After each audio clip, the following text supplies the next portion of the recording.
तर आज आम्ही गेलो होतो अंशा स्कूलमध्ये. तर स्कूलमधनं परत येताना अशी मस्तपैकी नर्सरीमध्ये झाडं बघितली, पण मला जे झाड पाहिजे होतं जास्वंदचं ते काही मला भेटलं नाही.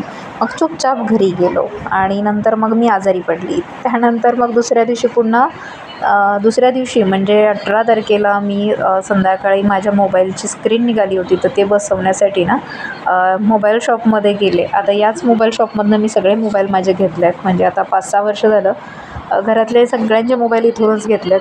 मग मी काही प्रॉब्लेम आला मोबाईलला की मी पुन्हा येते आणि त्याने फायनली बसवला मोबाईलला मी माझ्या कवर नव्हे आहे काय, स्क्रीन त्याची तुटली होती.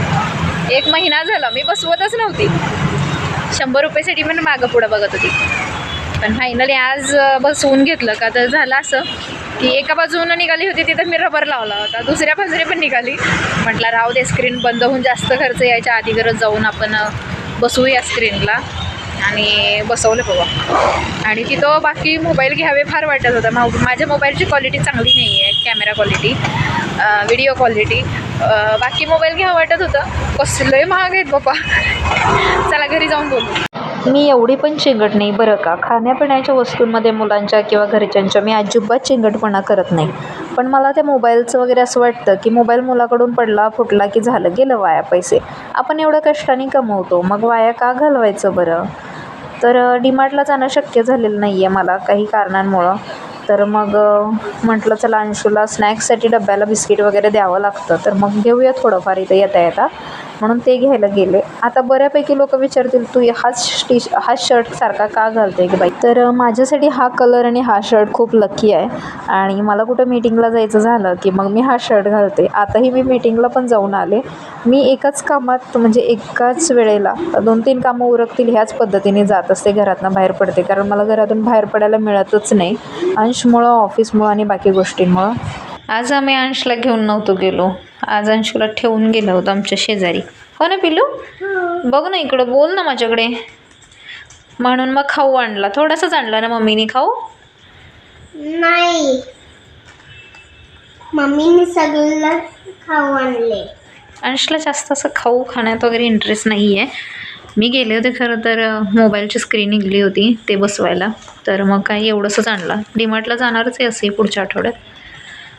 एवढंच खाऊ आणलं. बिस्किट, हे तीळ आहेत बरं का. तीळचं काहीतरी बनवायचा विचार चालू आहे म्हणून तीळ, हा सोप, काळे मनुके मी माझं रक्त कमी व्हायला लागलं की खायला सुरुवात करते कधीतरी 5-6 महिन्यातून. राजमा, मॅगी, हे काय बिस्किट, ब्रश, एवढंच. आणि हो, ही डाळ मला डॉक्टरनी खायला सांगितली. जा दरवाजा खोल बाळा, दरवाजा खोल. आणि हा केचप. जास्त काही सामान आणलं नाही मी का तर हो छान आहे जा.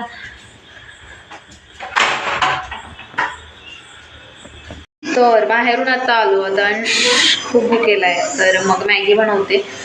वरण भात आहे पण अंशला वरण भात नाही खायचा, म्हटलं मॅगीच पाहिजे. म्हटलं चला मॅगीच बनवूया. तर चला, तुम्हाला व्हिडिओ आवडला असेल पूर्ण तर चॅनलला सबस्क्राईब करा. पिल्लूसाठी तर मॅगी बनवायची चालली आहे. माझ्यासाठी इथं काळे मनुके भिजत घातलेत का तर मला डॉक्टरने सांगितलं आहे रक्तवाढीचे इंजेक्शन घे. तर मी त्यांना माझीच पद्धत सांगितली की मी काळे मनुके खाते आणि मी महिन्याभरात रक्त वाढवते. मी हुशार आहे ना, तर मला इंजेक्शनची भीती वाटते, बाकी काही नाही. आणि पैसे कशाला उगाच घालवायचे. मला माहीत आहे की काळ्या मनुक्याचा फरक पडतो, कारण याच्या अगोदरही मला पडला होता फरक. तर मग असे काळे मनुके. आणि हे माझं मातीचं भांडं आहे. खूप छान आहे, सुंदर आहे झाकण, मला खूप आवडतं. तुम्हाला व्हिडिओ आवडला असेल तर चॅनलला सबस्क्राईब करा.